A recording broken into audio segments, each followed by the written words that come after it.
This is womensleadershipsuccess.com radio podcast, episode number 98. Here's an important fact for any woman or man who wants to advance their leadership or their career. The bedrock of any thriving business is great leadership communication. As a woman or man at the top of his or her career or working towards career advancement, your communication ability is one of the most important core skills that will determine whether or not you get or maintain your leadership role. So if you're curious about the impact of leadership communication in the workplace, and you want to learn how to communicate better with your colleagues and superiors, listen to this important episode. Welcome to Women's Leadership Podcast, showing you how to influence people, improve your performance, and advance your career. Brought to you by women's leadership and career expert Sabrina Braham and womensleadershipsuccess.com. Here's your chance to meet women trendsetters leading the way to success, accomplishment, and balance in business and life. No matter if you're a manager, CEO, or entrepreneur, join Sabrina for coaching and no-nonsense advice to improve your career and bottom line. This is womensleadershipsuccess.com radio. Today I have the pleasure of introducing David Hiatt, who is an author with over 27 years of sales and training experience. He brings a strong background to the Sandler training. After 10 years of owning and operating a successful Sandler training center, he was recruited by Sandler Corporate to handle the bulk of national international training through the Global Accounts Division. With a BA and Master's in Communication, he is a passionate and energetic program leader who is truly concerned with helping others to grow, develop, and communicate. He has also recently written a great book called From the Boardroom to the Living Room. Welcome, David. Thank you, Sabrina. I appreciate that nice introduction. You are welcome. I really enjoyed your book, and I think communication is really important to people in business. How important would you say it is?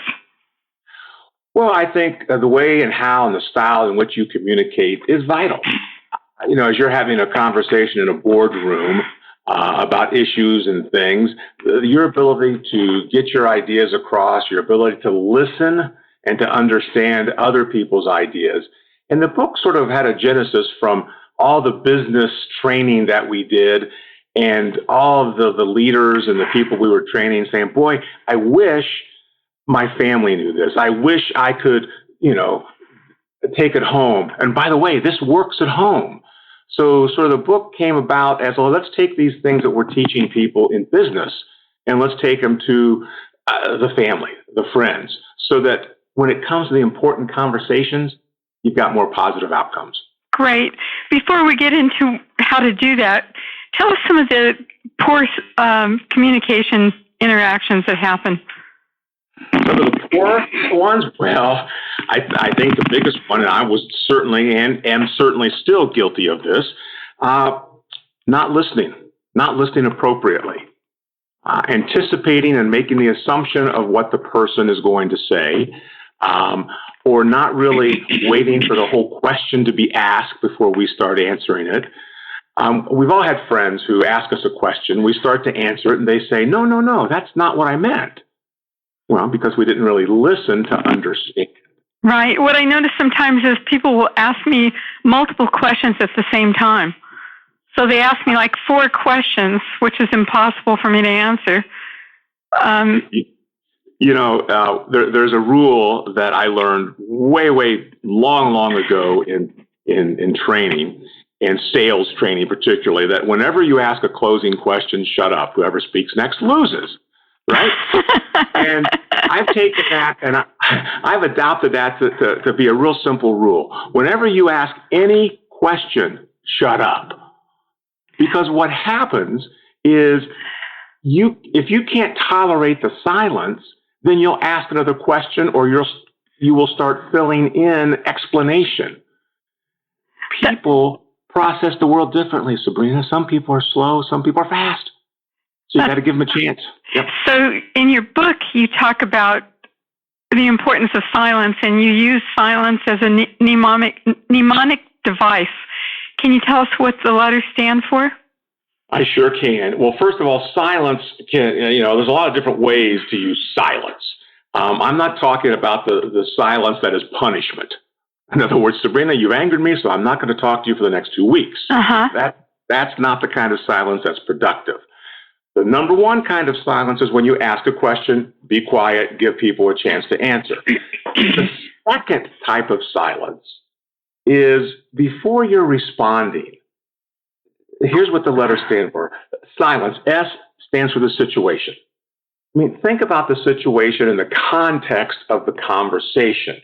Recall the big picture, what you're there to accomplish, what you want that outcome to be before you let that initial gut reaction response come out. If you take a little bit of time to think of the situation, it's going to help you form a better response. The I stands for intensity. What's the emotional intensity of the conversation? In other words, we've all had those conversations where the intensity of the emotions far outweigh our intellectual ability to respond appropriately. If we just take a moment, think about that intensity before we respond, we have a much better chance of responding more appropriately. Now, the L in silence stands for listen. And oh, by the way, listen. And listen some more. When you're listening, it doesn't mean that you're not talking, because very often to listen appropriately, you've got to ask questions to make sure you understand what is being asked of you or what is being explained. So when they listen, it's asking the appropriate questions, but it's also listening with your eyes as well as your ears. Because that face-to-face communication, Sabrina, our facial expressions speak volumes.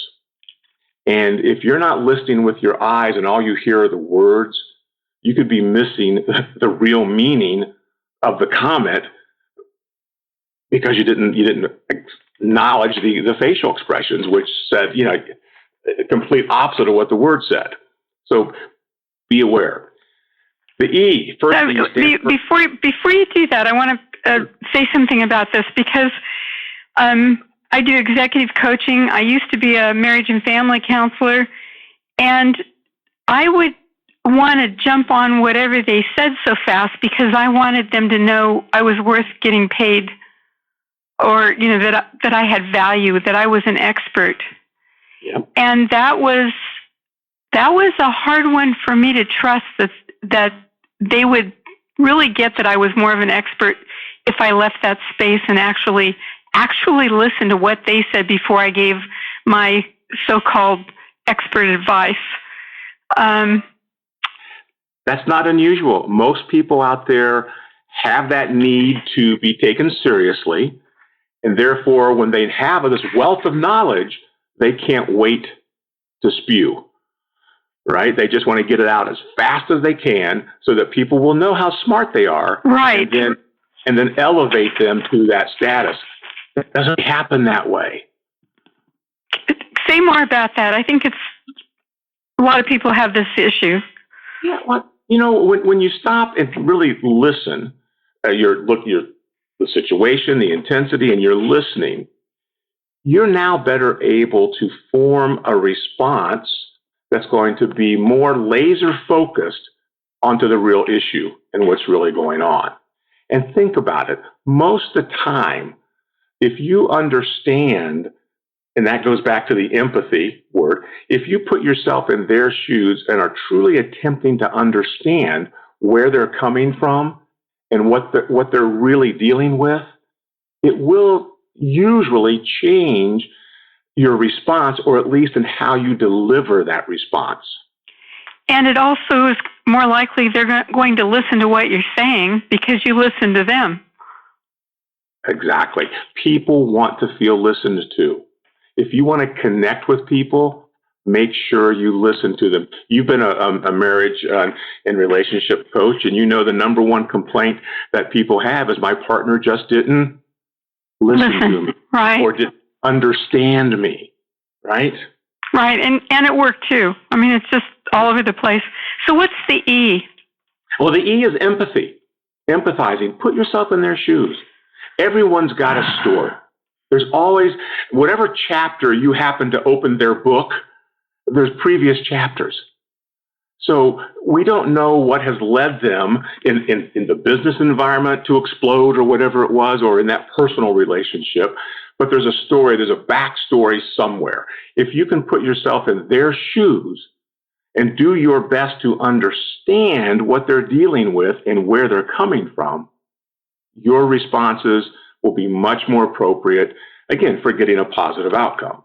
So how do you begin to train yourself to do that? What's a good exercise or thing to do before you actually get in the room with that person to understand who they are better?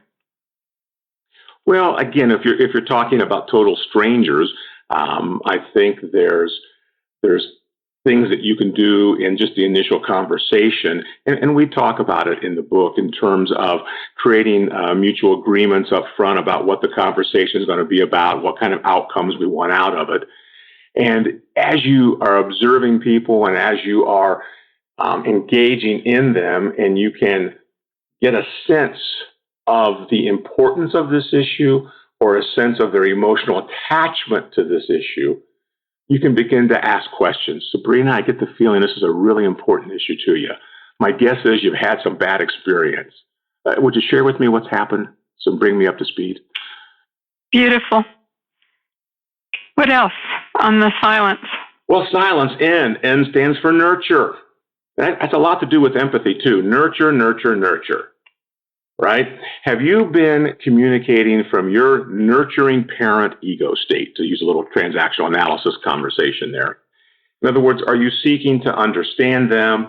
That empathy and nurturing go hand in hand. How best can my response be more nurturing to the positive outcome of the conversation? Not just the person, right? But for the outcome of the conversation. You know, Sabrina, help me understand how where we're going now is going to get us to a positive outcome. See, that really is a nurturing statement whenever you're seeking to understand. And very often, if you've been overly emotional, a comment like that can bring you back to, okay, here's what we want to accomplish. Not always, but it's got a better chance. I love it. It's beautiful. Now let's get to the C in silence. I think that's the key one. Choices. We all have choices in any conversation that we have.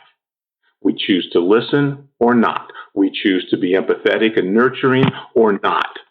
Right? We choose our reactions and responses to what is being said in an ongoing stream of consciousness, which unfortunately sometimes our choices get stuck in our habits, get stuck in our belief systems of the past. Well, in the past, this has always happened, so it's going to happen again now. So we make a choice based on that as opposed to truly listening, understanding, and trying to figure out what's really going on. So choices, how does that relate to the outcomes? Your section in your book on choices and outcomes I really, really liked. Can you tell me how they relate? Well, sure. Outcomes are a choice. When you're involved in an important conversation, there's always a choice on the outcome. We can choose to seek a positive outcome, even if that means we agree to disagree. Or we can ignore a positive outcome, and we can choose to be belligerent, we can choose to be childish and get our way and not be concerned about the other person's point of view or where they're coming from. So we can choose our mindset as to how we get into it, and then we can choose whether we are serious about achieving a positive outcome, right? Am I engaging in the conversation to solve a problem, to get an answer, right? To understand the other, help the other understand me, ask for help, acquire something, or make a decision? If the answer is no to those, well, the odds of engaging in a productive conversation diminish, right? It could become simple chit-chat, or it could mean someone's just spoiling for a fight and wants an argument. And I'll recall my wife when we were first dating many, many years ago. we hadn't been dating very long, and out of the blue, she just starts on me with this emotional rant, and I just stopped. And I said, I'm sorry, I don't do this, right? I don't do this. So my choice was not to do this, and my choice was to share that. And I said, I don't do this. If this is the kind of relationship you need, I'm not your man. And it changed the entire dynamic of our relationship from that point all these years forward. Just beautiful. So I love it. So in that relationship and even in business relationships, you're clear on the outcome you want, and you choose not to be in any kind of conversation that is going to be negative or have bad results. And that is a choice. It sounds like we're at a point, Sabrina, where we're not thinking clearly and we're just getting too emotional. Can we put finishing this conversation off till we both have more time to simmer down and think more clearly? Boy, that would save a lot of pain right there if people would do that. I love it. What's the last? It's easier said than done. Remember that, Sabrina. It's easier said than done in the heat of the moment. Well, it is, and at the same time, if you're clear that when you start noticing that you're getting really worked up, and you understand that at that point your brain really can't think, and that there's nothing good's going to come out of this, if you can notice that and do a timeout whenever that happens, or like what we teach little kids is that's the red light and the signal, right? Yep. You just don't keep going. I think it's possible to learn to notice what the triggers are so that you can step out of those interactions. What's the last? Yes. Self-awareness is huge. The last one, the last E, is that your question? Uh-huh. Exhale. Now, you may not have noticed, but in my exuberance of explaining the acronym SILENCE, I get a little excited, right? It's important stuff to me. It's stuff that makes a difference in our business conversations, the conversations with the kids, the partners, the neighbors. Exhale. The last E stands for exhale. Take a deep breath and exhale. And in that last few sentences you and I were engaged in, I was pretty excited. I actually stopped, took a deep breath, exhaled, because I felt myself, I'm getting all excited about this conversation, right? And we were getting a little fast. I was speaking faster than maybe I normally do, and I'm getting emotionally charged in the conversation. And just this little breathing technique allowed me to achieve a bit of self-awareness, take that deep breath, and exhale. And it allowed me, okay, slow it down a little bit. You're excited, yes, but you still need to have the conversation. I love it. And before I ask the next question, I loved your acronym, and that's beautiful. And the book has a lot of good examples and exercises to do. And one of the things that I want to remind the women listening and the men listening is this is a muscle. The more you practice these suggestions that David Hiatt has, the better you're going to get at doing it. It's not something you do one time. You keep practicing it. You keep noticing when it's not a good idea for you to be talking, where you are in the SILENCE. You keep practicing these things. Now, other strategies that you mentioned are awareness questions and engagement questions. You talk about the importance of questions, but what are these and how do they help improve communication? Awareness questions. Awareness questions have two sides. Basically, one is we talked about self-awareness. People oftentimes are not aware of how their communication style impacts other people. And I think I told this story in the book when coaching my kids and stuff and dealing with the other parents. In my younger days, very intense, very positive, very outgoing. Some people would say obnoxiously aggressive, right? Uh-huh. And I ran into a parent years and years later and got to know them on a personal basis. And he shared with me that the way that I was communicating back then was intimidating. which to me, I had no self-awareness of that. Looking back on it, wow, I would have certainly changed the way I was communicating had I realized people felt that I was being, very intense and very intimidating. And he said, once you get to know me, he said, you're not that way at all. But again, it's all in the way that I was communicating. So what's your self-awareness? How are you affecting other people? And so if you may not be aware, Sabrina, how you affect people, so I might need to ask you an awareness question. That could be something as simple as, Sabrina, it seems that you make people mad when you say these. Have you noticed that too? Mm-hmm. As opposed to saying, what's wrong with you? Don't you know how upset you get people? They're both awareness questions, but one is done in that more nurturing, empathetic way, as opposed to that obnoxiously aggressive way. I love it. The other day I had to call a government agency, waited on hold for 45 minutes. I finally got a woman on the phone, and every time I asked her a question, she cut me off, and she just went on and asked a question that didn't have anything to do with why I was calling. And I ended up saying to her, "Are you in a bad mood? It seems like you don't want to hear what my questions are." It changed the whole conversation. And that would be an awareness question. Great example of an awareness question. Great. And what is an engagement question? Well, obviously, it's not the "will you marry me" kind. Right? Figure that out. Right. An engagement question, very often, in these important conversations, we're looking for people's help or their guidance, or they're looking for ours. An engagement question is just, let's find out if they're even willing to engage with us. Let's find out if, could you spend a couple hours with me, Sabrina, and help me do this? As opposed to just assuming, because it's family and that kind of stuff, that they're going to do it for you. Are they willing and able to engage in what you want them to do? And it's that simple. It's not more complicated than that. So how does it relate to mutual agreement?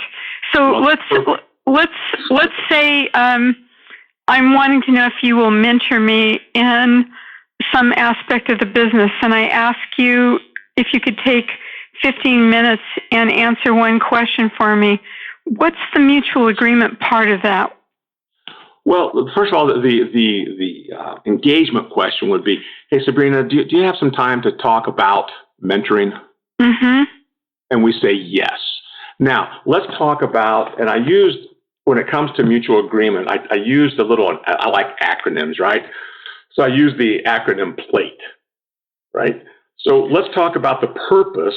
P stands for purpose. What's the purpose of the conversation? Well, in this case, the purpose is mentoring. Okay, so we shared it. We're going to talk about mentoring. You mentioned 15 minutes. Let's limit the time. L stands for limit the time. Let's don't let it run on and on and on.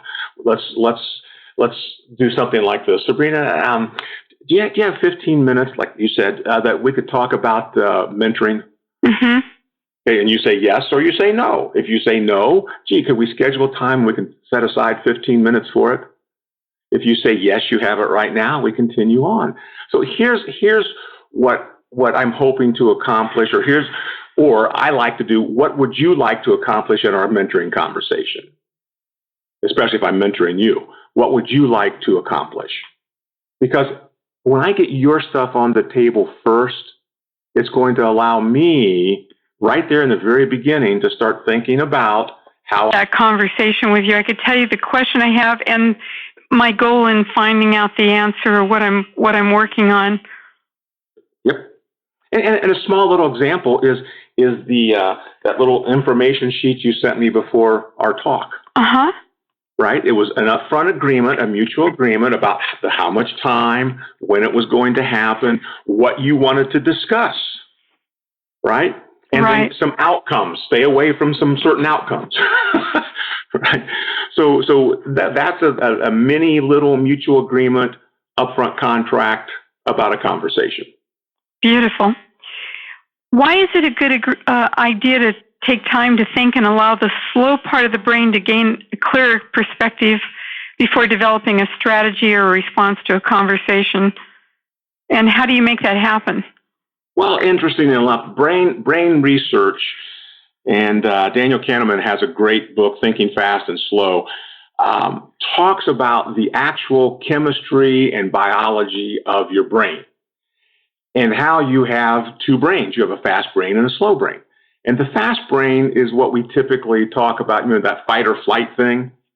And the fast brain is what gives you that run away or fight, right? It's that initial reaction, usually emotional, usually very basic, brainstem kind of stuff. Mm-hmm. And which engages emotional involvement, which doesn't always lead to the best outcomes. If you can take the time for silence, allow the slow brain to kick in, what are my alternatives? What are my choices? Mm-hmm. I can get a clearer perspective and develop a better strategy of how to respond to that question or how to respond to the topic of the conversation if it's emotionally charged for me, right? So that fast brain, slow brain, don't ignore it because it's real. It's in every one of us, and we've all experienced it at some form or another. If you can take that deep breath, take the time to acknowledge what the fast brain wants to do, but if you can take that little extra time to allow your slow brain to say, what are my options? What are my choices here? How could I best handle this to get a more positive outcome? So what's a good way to do that if you actually need to take a break or think about it a little more? What's a good thing to say to somebody when you want to do that? It sort of goes back to some of the things we've already talked about, the silence. Use that silence to take that deep breath before you respond and react.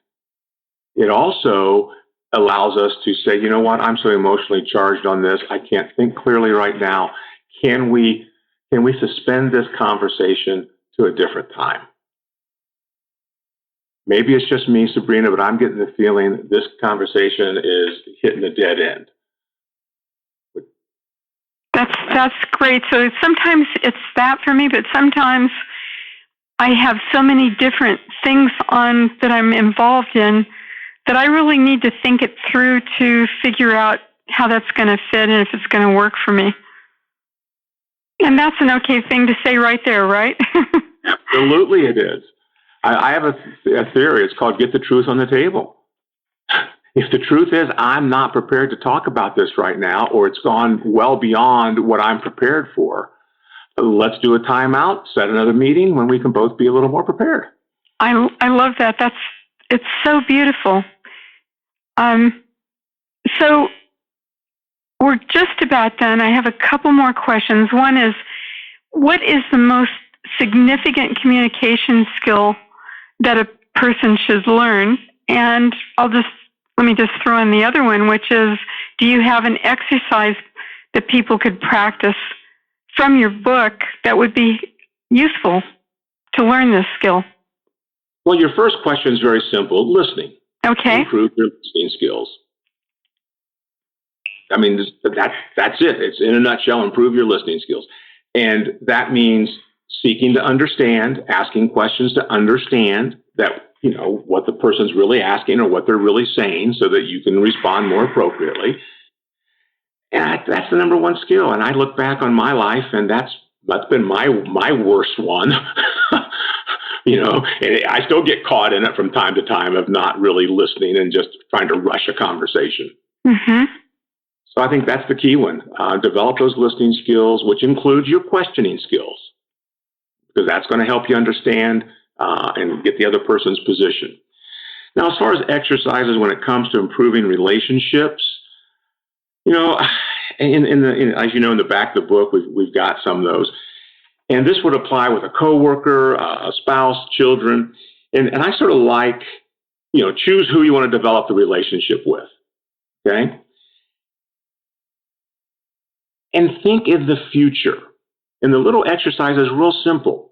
What are the 7 positive words that will best describe my relationship with that person 1 year before I die. In other words, whoever that person is, let's carry it out into the future.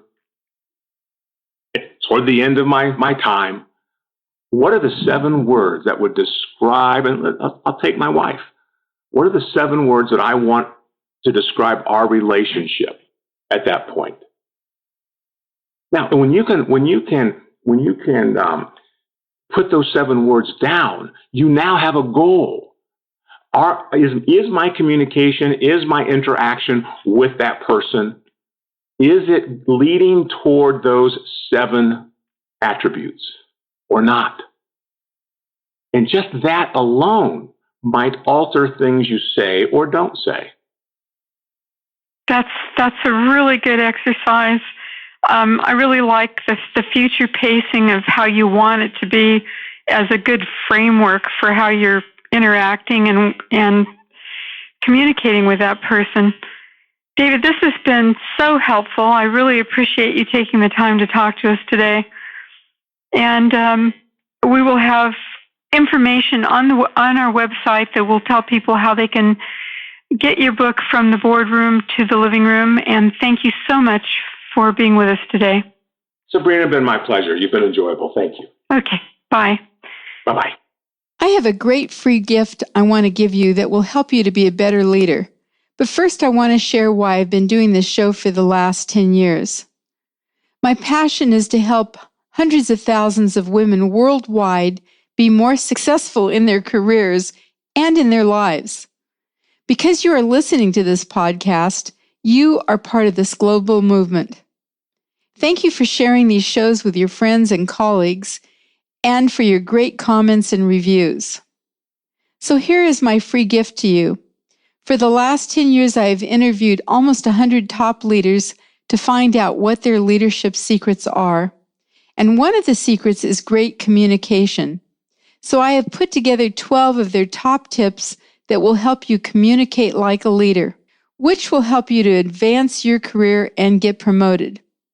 So to get this free gift, go to the sidebar on the right-hand side of womensleadershipsuccess.com and look for my 12 masterful communication tips to be a great leader. And thanks for listening. Thank you for joining your host, Sabrina Braham, on another Women's Leadership Podcast.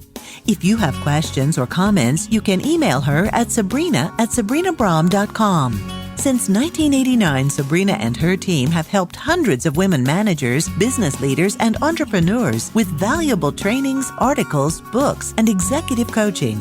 For additional tips, interviews, and free access to Great Leaders Today mini course, visit www.womensleadershipsuccess.com.